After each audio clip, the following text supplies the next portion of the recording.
Okay, week number 2.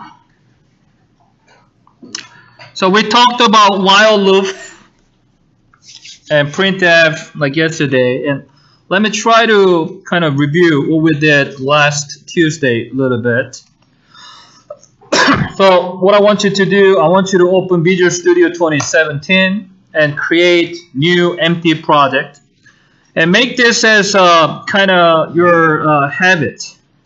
At least for this class, we're going to create a new project using Windows Desktop Wizard. And name, in terms of name, try to create something simple. So I'm going to do this one, Pro 1. And location, I would recommend you to use either desktop or in document. So try to create some designated location you can put your project in it. And for this time, I'm going to put my project in on my desktop. And there is reason why, and I'm going to explain in a moment. But I'm going to put this one in my on my desktop. And OK, click OK. And now Windows Desktop Project. I'll select Empty Project. Deselect precompiled header, and I'm going to deselect security development lifecycle, and OK. Then by now you probably are familiar with this setting, and you're not going to see anything in this area because we created an empty project. Okay, but you probably have Solution Explorer and Output and Properties. And what I'm going to do, I'm going to select source file and right click. And then go to view. There is Solution Explorer inside of view. Solution Explorer to see that. And as source file selected, right click, add new item. We want to add a new CPP file, which is C++ file. And I'm going to do like a main. I'm going to name it as main. Okay. Again, this name represents inside of this file, I'm going to put main function. That is why I want to name it as main. And select add. And now I have this empty project with main.cpp. Okay. I'm going to do something simple. Okay. If you remember, you can type int main parenthesis open and close, or you can put argc and like int argc char star argv. I mean, if you remember, you can do this, char star, RB, box parenthesis, open and close, and return 0, or something like this. And again, at this point, if you are not familiar with this basic form, you can always go to one of this file, and then take a look at the structure or code and do this. So here, this one, I'm doing this right now. Okay. Okay. And then what we did, I try to explain other function, printf. So syntax for printf is printf parenthesis open. It takes string, meaning it will take text information with quotation marks. So quotation mark open, and I'll say this is a test. And then at the end of statement, we want to put semicolon. And now, it somehow give me this wiggly red underline, meaning, oh, Visual Studio doesn't know what it is. Okay. And then I hope you remember because this printf is a popular function, but you have to include that function which contains printf. So there's linking. At the beginning, we did sharp include standard io.h. And then now, because standard stdio.h contain printf, now Visual Studio 2017 or Visual Studio, this particular compiler, understands what it is. Okay. The Studio.h just allows for print text. Yes. So here, I think I didn't explain this last Tuesday, but let's try to think about this. Okay, I said this function is inside of this stdio.h. Okay, so this one is, I talked about this as preprocessor, meaning before this programming processed, there are certain things that this program wants to do before processing this function, meaning include this particular thing or linking your project with this particular .h, which is a header file. Okay, so now I'm going to actually save this. Okay, and now what I'm going to do, I'm going to try to look at select or put my cursor inside of this standard io.h, and then right click. On the top, you will actually see open document standard io.h. Okay, and you can actually click on it. Then now you can see Visual Studio actually opens this stdio.h file inside of Visual Studio. Sorry, what did you find? Okay, so what I did, I put my cursor in somewhere like a standard stdio.h, and now I'm going to click, I'm going to use right click. And on the top, you have this open document stdio.h. If you select this, it will open this stdio.h file, header file in Visual Studio. Okay.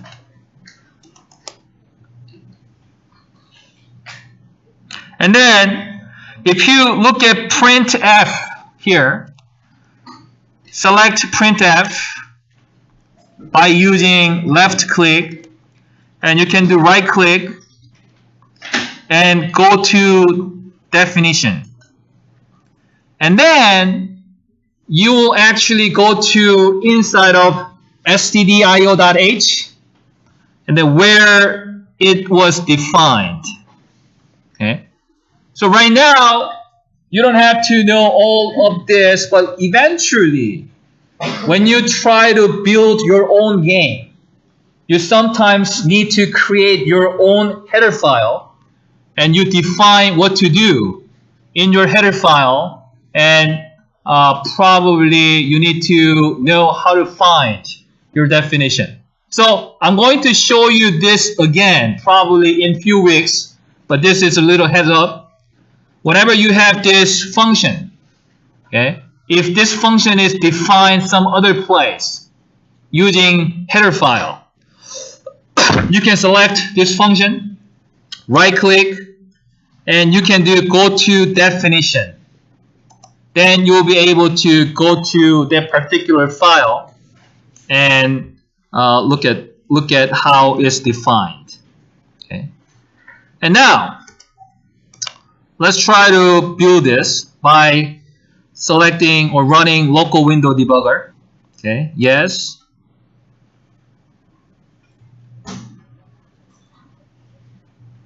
and it did something, and then that got closed. And now let's try to do this. Okay, you can put your cursor over this .main.cpp and right click. You can do open containing folder. Okay, and now you are inside of that project 1 or pro 1 folder. Okay, now select click any white place, and then now left shift and right click. And then we talked about this open PowerShell window here. This one is very similar to CMD, which is a command line window. Okay, so now let's try to use some of command line commands such as dir directory. And I want to go inside of debug. So dir debug. And there is pro1.exe file. Okay, so we try to do this, run this by typing pro1.exe. Then somehow, oh, it doesn't understand what it is. Okay, so I wasn't familiar with myself. I mean, I wasn't familiar with this PowerShell window, so I read some articles about it. Somehow, this PowerShell window doesn't know where you are. So when we say pro1.exe, it actually doesn't know you are inside of that debug folder. Okay, that's kind of weird, I know. Okay. Oh, actually, never mind. I have to go to dir debug. Okay, so here, some weird thing. Okay, you are inside of debug. So I wanted to go to debug, but you are still inside of pro1. So to go around it, you can do period or ./pro1.exe. Oops.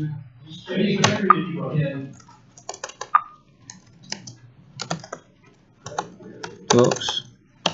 And then, okay, here pro1.exe wouldn't work. So now you can do ./pro1.exe. And then now you have this is a test. You get that result. So again, in PowerShell window, if you want to run .exe file, you have to go inside of that debug folder. Then you have to put ./ meaning you specify that particular folder. So to run it, you can do ./pro1.exe. Then as you can see, this is a test. It will give you the result and it will run that exe file. And the reason why I want you to put your project folder on the desktop is because beside this PowerShell window, you can actually use command line window. So if you type CMD here, CMD, you will get this command prompt, which you will open command line window. So this one's kind of similar, right? This is PowerShell window. This is command line window. They look pretty much the same. Okay, so what really happens was Windows used to use this command line or command prompt, but somehow they upgraded it to PowerShell window. And then PowerShell window supposed to be more convenient, but obviously it changed a few things. So if you want to use command line window, you can actually type CMD, okay, and use command line window. The reason why I want you to put your project folder on the desktop is if you just open command line window from or command prompt from Windows, you will actually go inside of your user account. From here, you can easily find desktop. Okay, so now I can do cd desktop, and then I do have this project 1 folder, pro1. So cd pro1, and then here I can go to debug, and I do have this pro1.exe. In this case, if you use command line or command prompt, you can just type pro1.exe. Then it will give you, this is a test. Okay. What? So here I did cmd.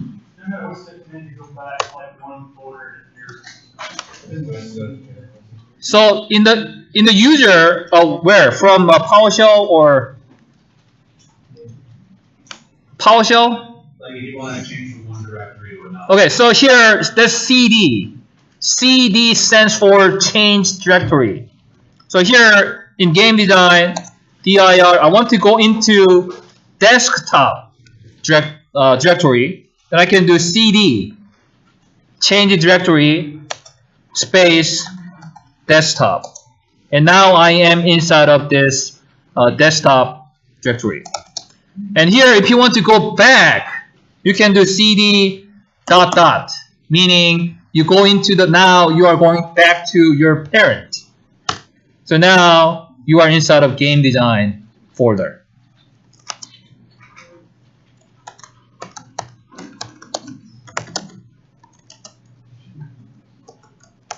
I'm going to PowerShell, you have to do the / for one .exe. Okay, so somehow PowerShell window, they actually, maybe they wanted to make it more convenient, meaning they actually, they do not establish this file path. So basically, even though it looks like you are inside of this debug folder, and you are actually kind of overviewing this whole thing. So by putting /, meaning, oh, now you are really inside of this debug folder. So without it, basically, I try to run pro1.exe. Even though it looks like we're inside a debug folder, it actually doesn't recognize that. So, oh, I don't know what it is. But when you put /, it now knows that you want to do something inside of this particular folder. So now pro1.exe, it will work. If you don't see exe file, that means, number one, if you didn't build it, you wouldn't have that exe file. So go back to Visual Studio and click local Windows debugger. Then this is a process of creating exe file out of your project.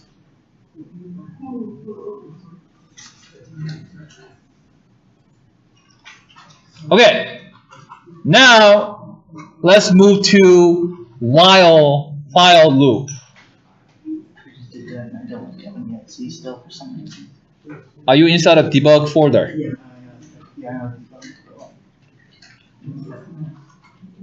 Why doesn't Visual Studio have a run option like the C++ online? Actually, Visual Studio has an ability to add CMD or command prompt as external tool. But our station, I believe we haven't done it. So I'm planning to actually install CMD or command prompt as external tools. So we'll see. But actually, previously, up until Visual Studio 2015, the command prompt was added as external tool for Visual Studio. But apparently, Visual Studio 2017 took out that command prompt, and instead they actually added PowerShell window.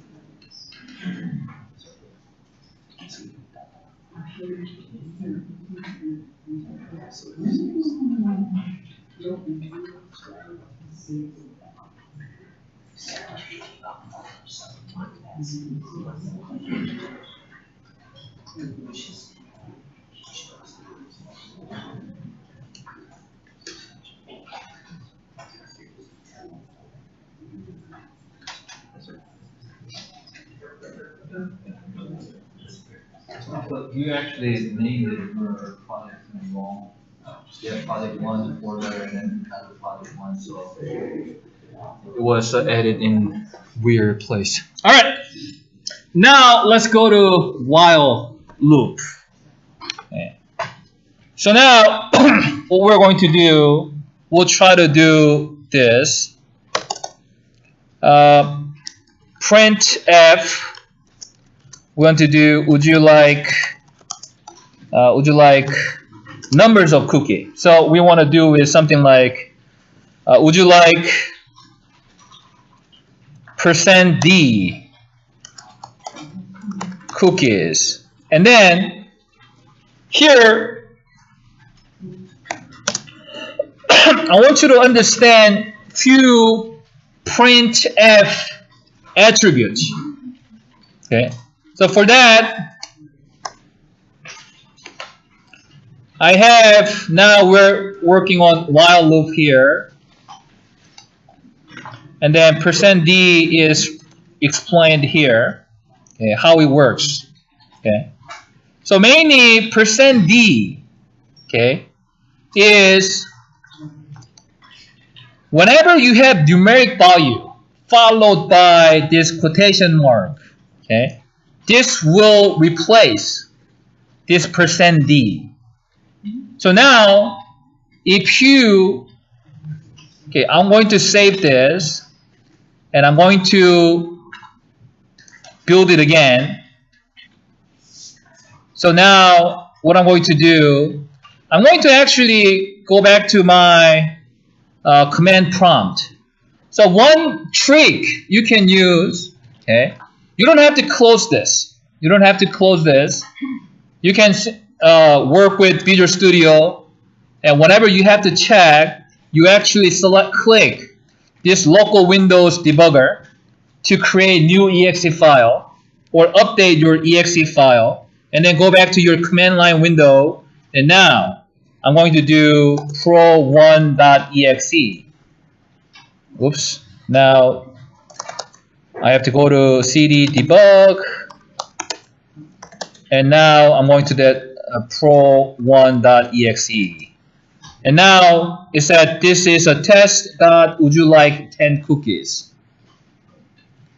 And then another trick is, okay, in command prompt, command line window.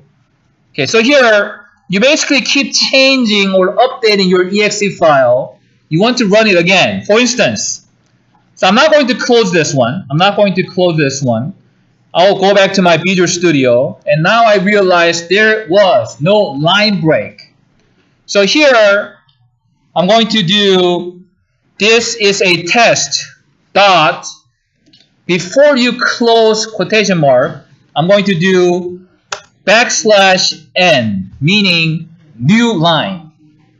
Okay, so now I changed something. I can update this by clicking this local Windows debugger. And then going back to command prompt. And now I'm going to use F3. F3 is basically you type whatever you typed before. So now, for the last time, I typed pro1.exe. So here, if I use function 3, F3, it will actually retype pro1.exe. And now I have, this is a test. Next line, would you like 10 cookies? Yes. So would you prefer that we use? Doesn't matter. If you want to use PowerShell, you do the same thing, but you have to do /pro1.exe. Yeah, it will basically do the same thing. What I had instead of F3 to repeat it, just hitting like Yeah, F3 doesn't work with the window PowerShell. Yeah, we're just hitting like up on the arrow keys, or repeat whatever I left. Yeah. I just didn't know if you wanted us to use specific. So, I mean, it doesn't matter as long as you get the result. You can check your result. If you want to use the Windows PowerShell, that's fine. If you want to use command prompt, that's fine too. As long as you check your result. So now, as you can see, it will give you, this is a test dot new line. So next line, would you like 10 cookies? We put actually %D, but that %D is replaced by this number. Yeah.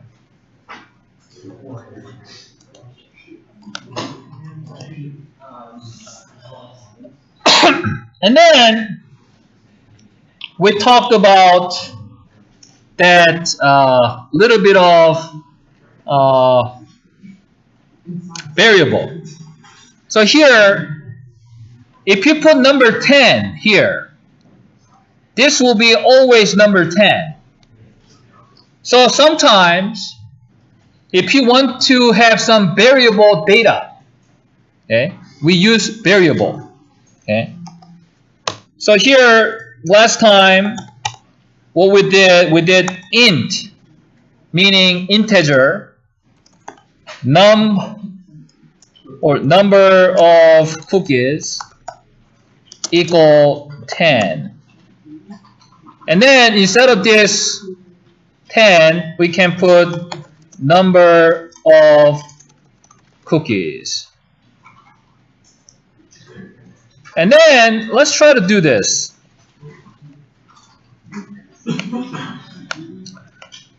This one now,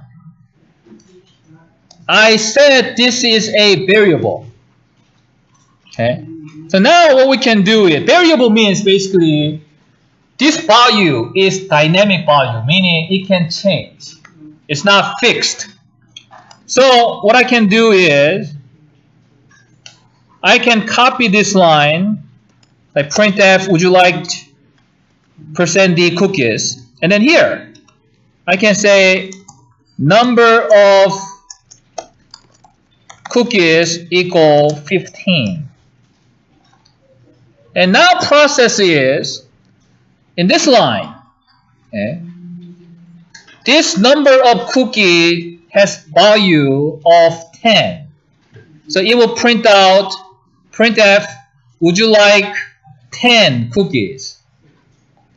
Maybe just to help us read it better, I'm going to put \n right over here, okay, so that it will go to the next line.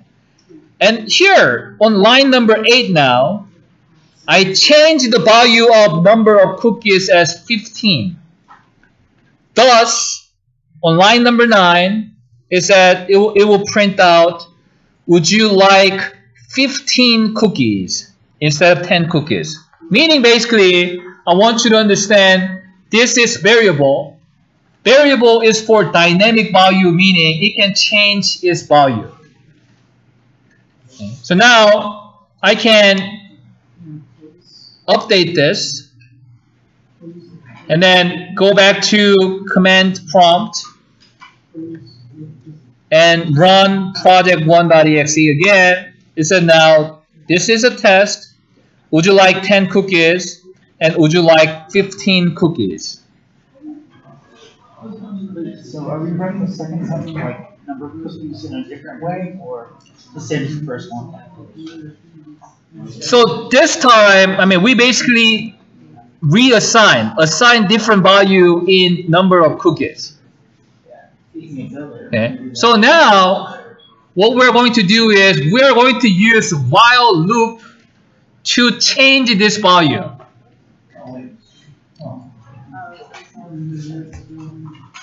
So what we did is something like this. While. So while loop is structure of while loop. Okay. Again, I want you to visit these links time to time to understand a little bit more. Okay, so here I put this link for variable. Okay, and some explanation about variable. And here, the while loop will give you this particular structure. While condition, do complicated stuff like if something. Okay. So here, what we'll try to do is, okay, while parenthesis condition, meaning we can do something like number of cookies is greater than 0. We are going to continue to do this thing. Okay. Continue to print this out.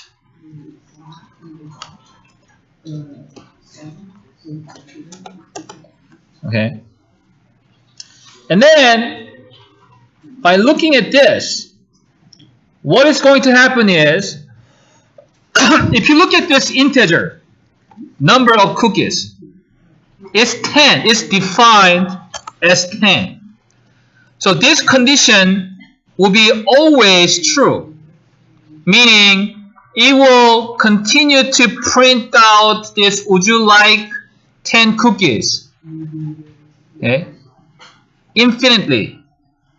Let's see actually what's going to happen. I'm going to update it. And then actually now what's happening here is, it doesn't close my command line window because this task will be continuous. It's not going to end, basically. Because inside of that while loop, that condition will be always true. So if we want to stop this, we have to actually make this condition false at one point. So what we talked about was, whenever we do this, we can do number of cookies equal number of cookies minus 1. And then what's going to happen is, whenever it runs this loop once, okay, would you like 10 cookies? We print that out. And then you basically do number of cookies equal 10 minus 1. Meaning now number of cookies becomes 9. And then it still satisfies this condition. So it will print out, would you like 9 cookies? And then this value will be adjusted. This value become 9 minus 1, which is 8. So it will actually decrease by 1. And at one point, it will be, number of cookies will become 0 minus 1. Then this condition will not be satisfied. So it will break, meaning it will stop this loop. So I'm going to play this. Run it. Okay.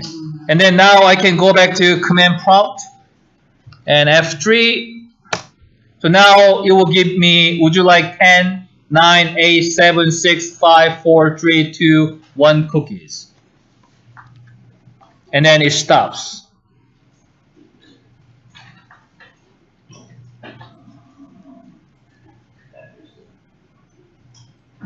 So here, obviously, for some people who already took programming courses, it's not that hard to look at this while loop. Okay, but if it's first time, okay, I want you to go to this link and try to read, okay, what we did here and there. Okay. And then now you can possibly think about that fix my code. I mean, you already finished it, but you can look at it as, okay, here you can possibly think about if number of cookies, is greater than 5. We are going to print out this one.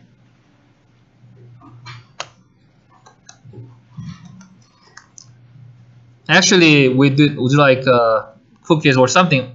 And then else. So it will be slightly different. Okay. I had like I print out nom, and then I only let there's only like 5 cookies left or something. So here, if number of cookies greater than 5, I'm going to print out this one. Else, if not, meaning if number of cookies is less than 5, okay, I'm going to say, instead of would you like cook number of cookies, I'm going to say I only have number of cookies and cookies. And then now, when you do this, when you run this pro1.exe, okay, for the first 5 times, it said, would you like 10, 9, 8, 7, 6 cookies?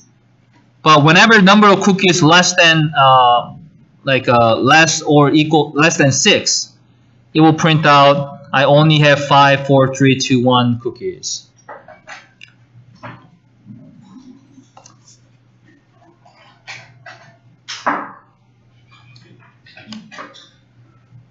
And again, I know, like for those who took programming courses before, it would be very basic. But if you never took programming courses, it might be confusing. And that is why I do this. I repeat this like many times. I mean, we did this last Tuesday, but I do this again. And then again, try to utilize this video tutorial.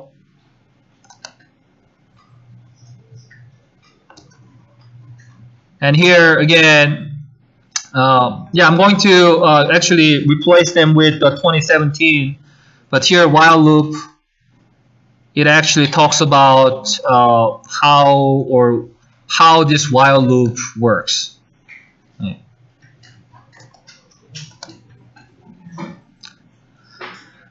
All right.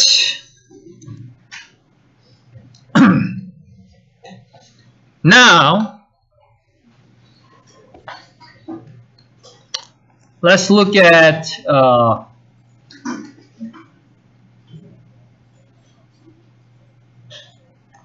what argc and rb is.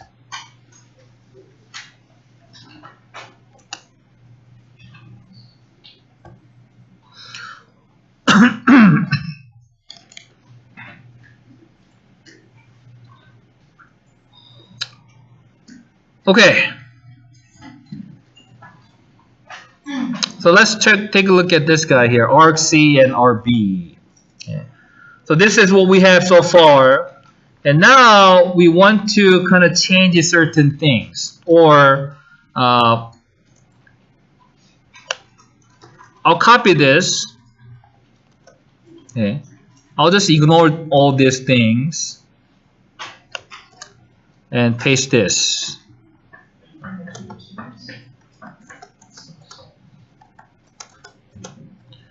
So before that, actually, let's try to do this.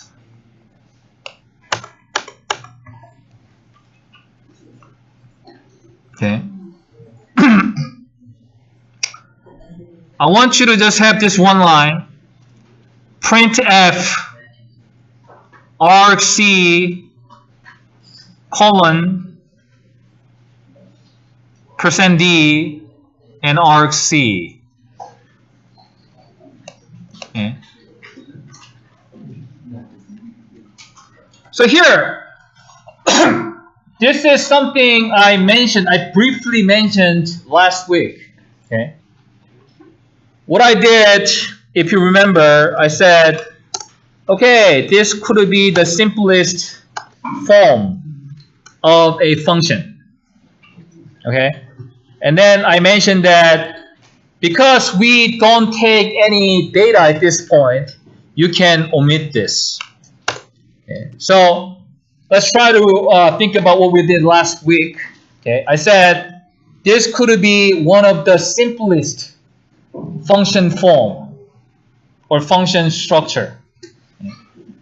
But in general, we actually use this int argc, okay, and char star argv box parenthesis.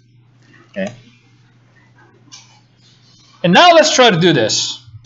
Here I'm going to say printf. Okay. I will just actually say argc. And then now printf has this wiggly red underline. So I'm going to say, oh, okay, Visual Studio, you don't understand what printf is, so I'll help you understand what it is by adding sharp include standard.io.h. Now it's go away.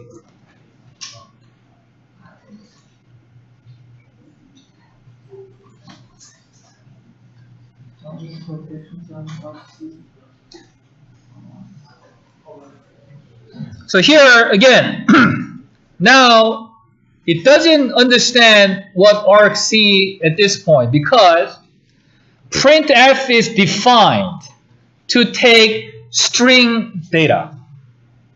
String data must be enclosed inside of quotation mark.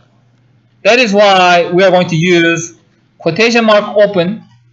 I can do argc semicolon using %d and comma argc, meaning now it will actually display argc inside of this or as part of this string data.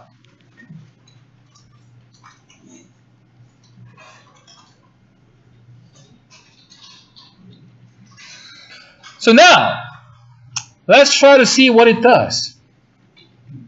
I'm going to select local window debugger.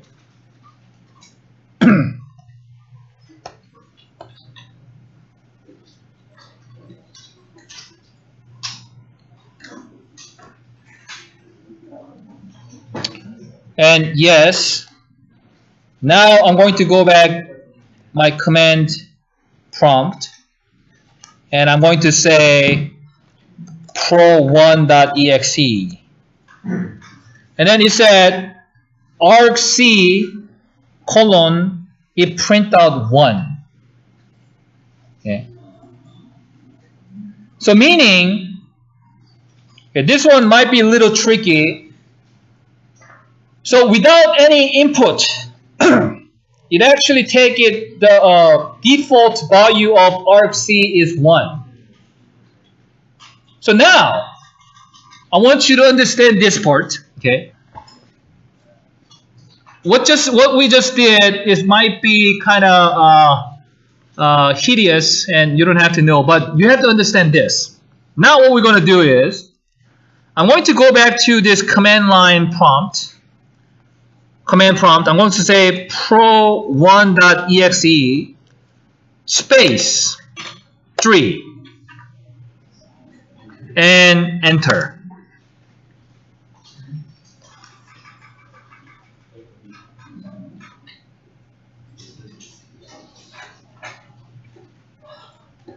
And pro1.exe some different number, like 45.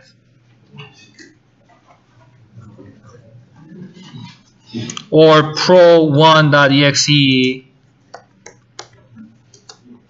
something like this.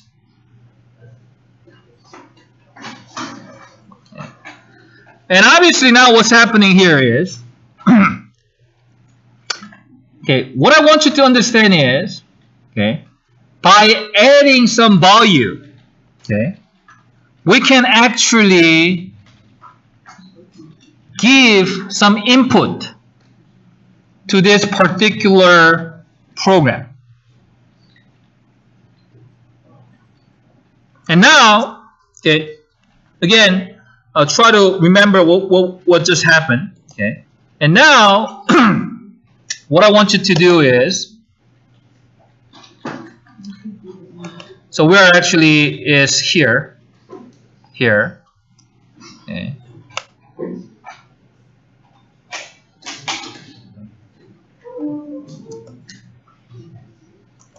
Let's try to look at something like 4. Okay. You can copy this and paste. I'm going to explain what 4 in a moment. But for now, maybe you can just copy this and paste it. Because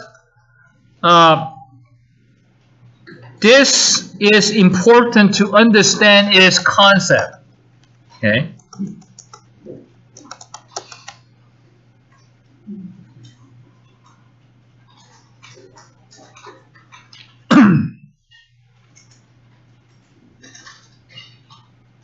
So here we will try to run this first, and then I'll try to explain the concept of this.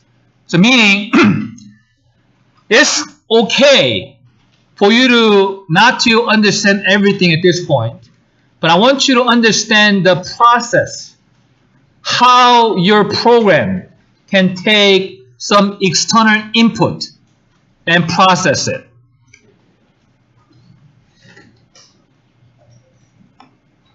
So now I'm going to update it, and then go back here. Now what I want you to do is pro1.exe. You can type something like 1 space GMU space quotation mark it's all good or something. Okay. And then now, how it works is, okay, argc4, okay, rb0, okay, rb1 is 1, rb2 is GMU, rb3 is all good. Okay. So now, again, this one's very tricky. So I'm not expecting you to understand the whole thing at this point, but I want you to know this. Whenever you program, okay, or your function, okay, this is your function main function. Then we said this is parameters, meaning this parameters is input to your program. And then here, by putting pro1.exe space 1 space GMU space something, we actually give some external input to this program. So now, this program actually can take external input and can process that inside of our program. That's what you need to understand. But now, let's kind of go back and then I'll try to explain what's really happening. Okay. So if you look at this argc, okay, argc is, okay, argc will be number of string pointed to by rb, meaning, okay, it will try to count how many input is there. So that is why, if you put this one, okay, printf argc %d argc. So here now, when I do pro1.exe, it actually gives 1. And then if I put pro1.exe space 1, it actually gives answer 2. The reason why is, when I put nothing, it actually takes that nothing as one count of argument. So that's why it print out 1. If I put pro1.exe space 1, now I have that nothing as one of the counts, and then 1 as second count. That is why it print out 2. In the same way, if I put pro1.exe space 1, space 2, 1, 3, and 4, now it will print out 5 because there are 4 things here, and then it also counts that nothing as 1. So now it print out 5. Okay. So again, this argc is argument count. So there's how many arguments are there. Okay. That's what it is. And argument v is argument vector or value. Okay. Now it will actually take the contents of this external input. That is why when we add this for loop, okay, actually maybe I'm going to put here new line \n to go to the next line. Okay, and now when I do pro1.exe 1 gmu and it's all good. And now the first thing it will print out is 4 because there's nothing and 1 gmu is all good. So there will be 4 count of argument. Okay. Oops. So here argument, oh here I forgot to do this, but argument 4, okay, is argument 0. Okay. So here, oops, I'll actually put this one next line here. Okay. So now I'm going to do this. Okay. And this time I'm going to use PowerShell. Okay, actually.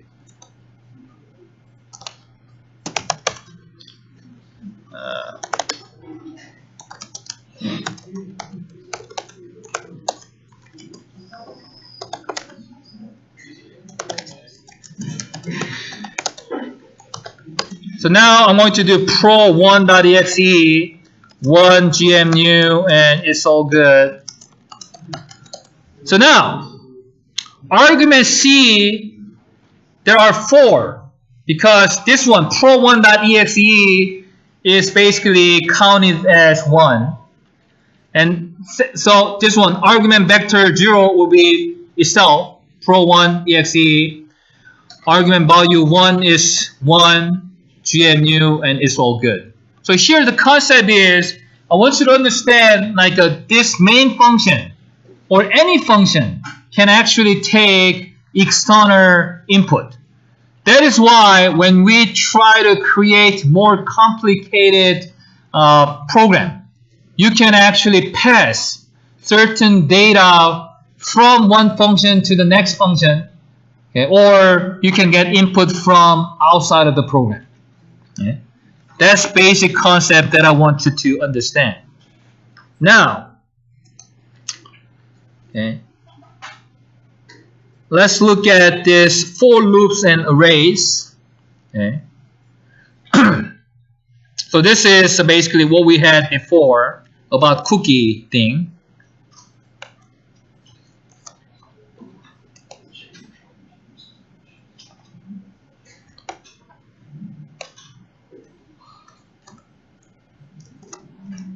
Okay. So now you probably are able to you can kind of think about how it works, or you can envision what is going to happen in your head. Cookies left started 10.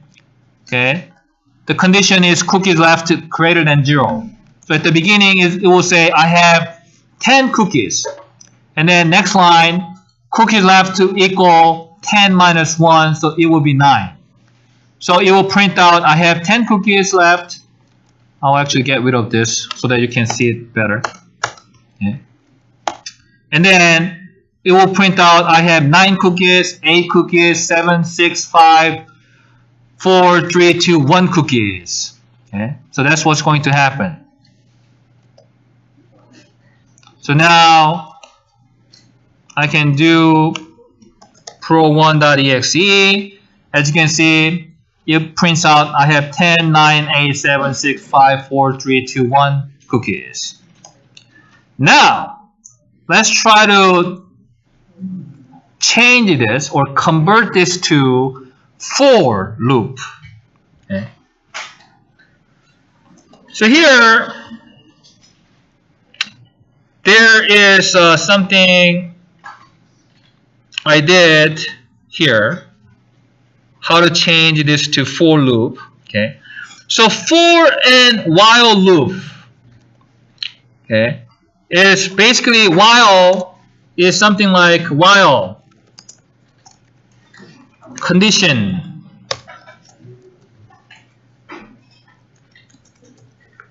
or I'll say actually task.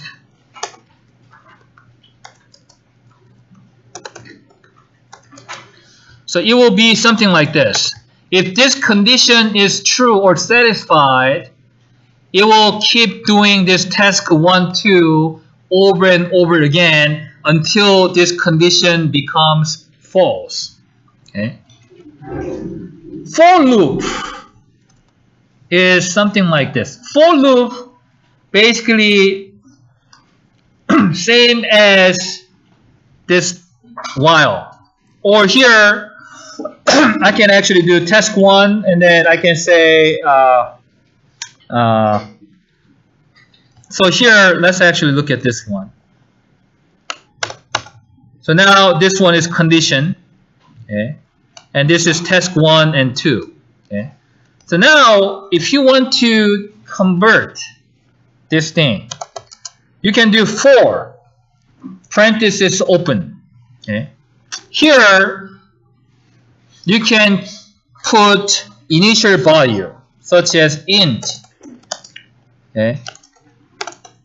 Number of cookies equal to 10. And then I'm going to put semicolon. Okay. And I'm going to say, so this is initial value.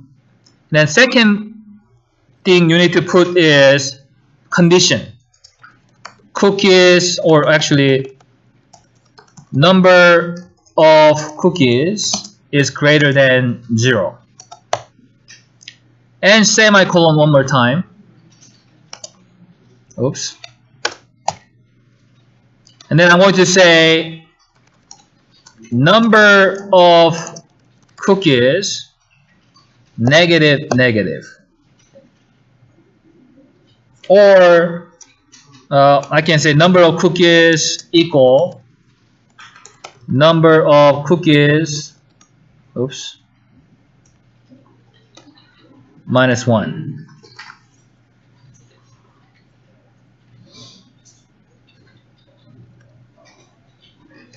Okay.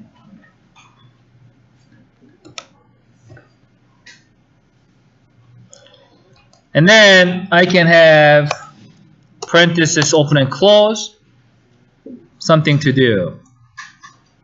So this time I'm going to do this.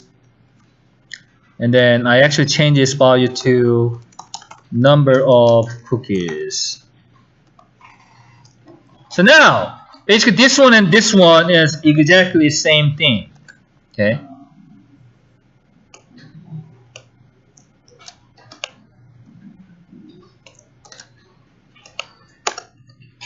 So it will start with this initial value. Okay. And then it will do this task 1 and then check this condition. So at the beginning is 10. Okay, I have 10 cookies left. It will print out this and then it will check its condition. So 10 is greater than 0. So it will actually do this task.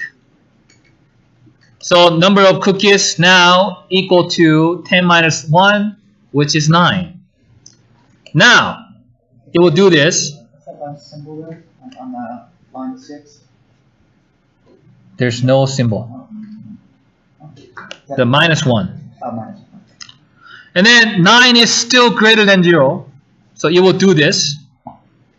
And then because this condition is satisfied, it will do this. So now it becomes 8. Yes? For the 4 statement, and then under that you have the printf, and then like the number of cookies, and then the close parentheses with the semicolon. For me, the parentheses, I'm getting like the red squiggle whenever it says it's expecting expression. What does that mean?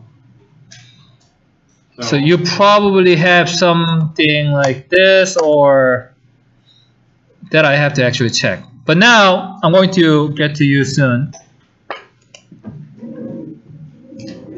So now when I do this pro1.exe, it will basically do the exactly same thing.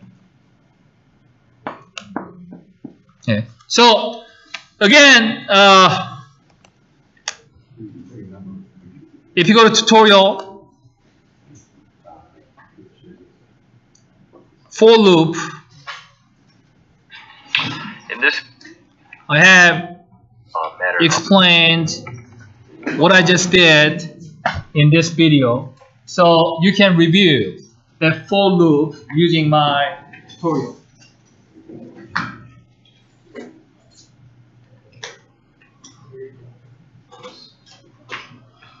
So now everything good?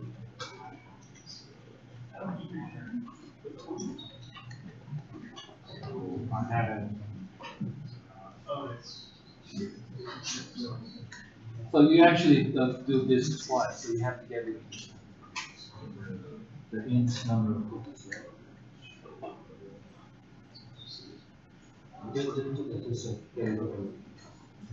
So basically here you already declared that number of cookies up there, and you're doing this the second time. That's why it gave you some error. Oh. All right. Now, let's try to look at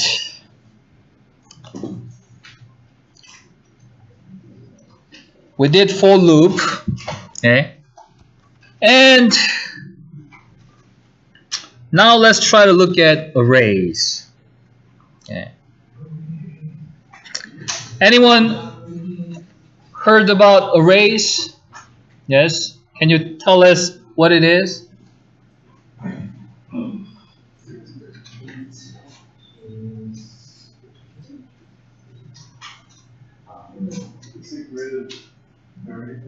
Yeah, it's group of some sort of data or variable. It can be like literally anything. So here is that I have like few links here. Array from C++.com. Okay, it will give you some explanation what it is. Same thing here. Array from tutorialspoint.com. It will give you some definition of what array is. Okay. So this obviously, again, we don't use any textbook, but there are tons of resources online. So I would recommend you to go to visit these links and try to read through what they are at your leisure. Okay. But then again, it's not like I will expect you to memorize this definition. It's more important that you understand what it is, even though you cannot explain. As long as you grasp the concept. Array basically is there are many different ways to store your information. Okay, so if you use a regular variable, let's say number of cookies equal 10, that means you basically put or store that numeric value in that container named number of cookies. But array is now you want to store more than one value using the same same name, but this time what we're going to do, we're going to use array, meaning you can have different address of that variable.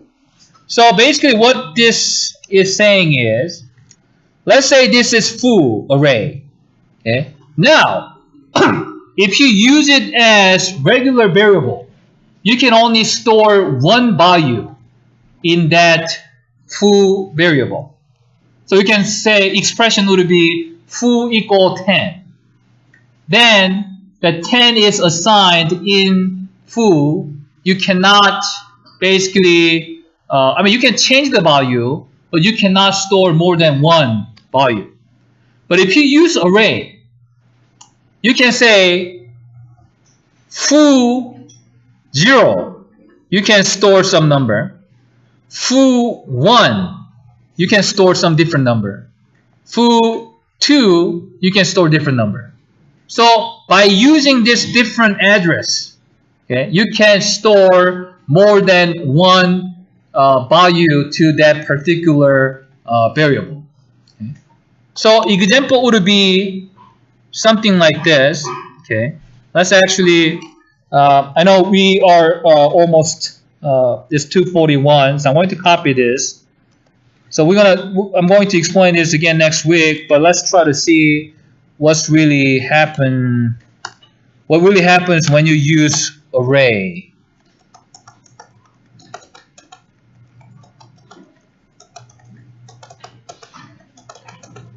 Okay. This one now. Let's still return something. Okay. So now I'm going to update it. And now, there's integer my array size as 12. Okay. And then integer my int array box parenthesis open and 12. Meaning this array can have up to 12 values. Okay. So 1, 2, 3, 4, 5, 6, 7, 8, 9, 10, 11, 12. And then if you put your cursor over this particular value, it actually gives you some different value. It said int 36, int 6, so something like this. So it actually gives you a particular variable. Now, well, actually before we do this, let's try to do this. I'm going to copy this and paste it. Okay. So now, this my int array 12 can have up to 12 values. Then here I'm going to do this. Printf I colon %d equal %d \n. My int array, I'm going to put 5. Actually, I'm going to put 5 here.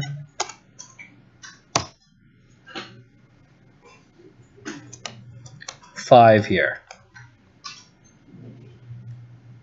Can anyone guess what's going to be my result? Or 6. Okay, someone says 6. 7. Someone says 7. So let's try to look at it. It actually 7 is an answer. The reason why is arrays start with 0. Okay.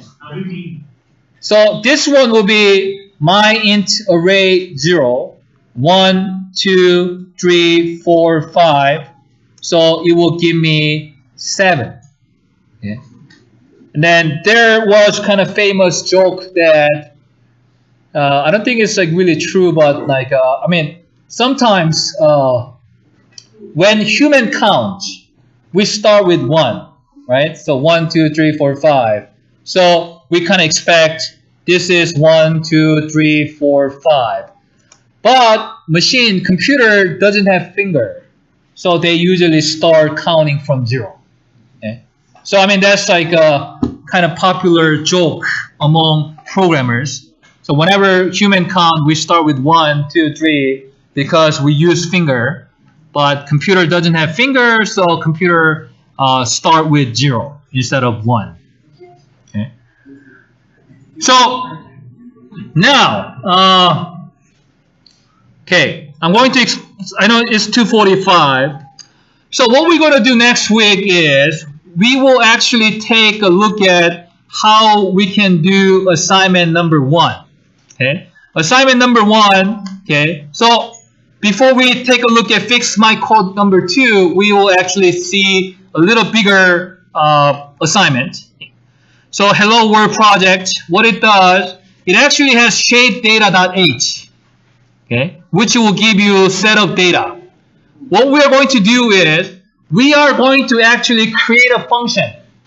That function will read or take this data set using shapedata.h.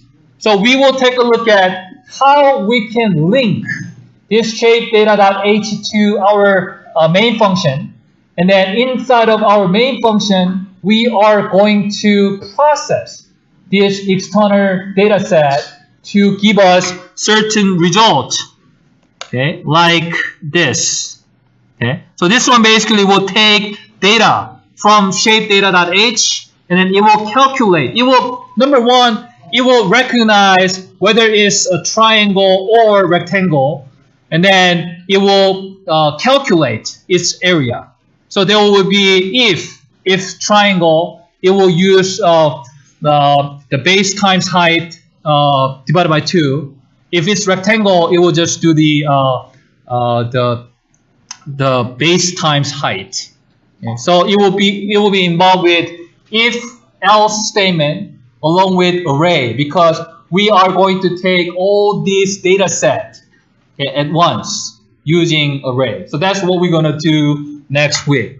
Again, to review, due is in 2 weeks. So we're gonna look at it next week and then following week. So you will have 2 weeks to finish this. And then again, up until now, if you need to review certain things, please go to tutorial and watch these videos. Basically, this videos contains everything I did in this class so far. And then next week, I'm going to add more stuff.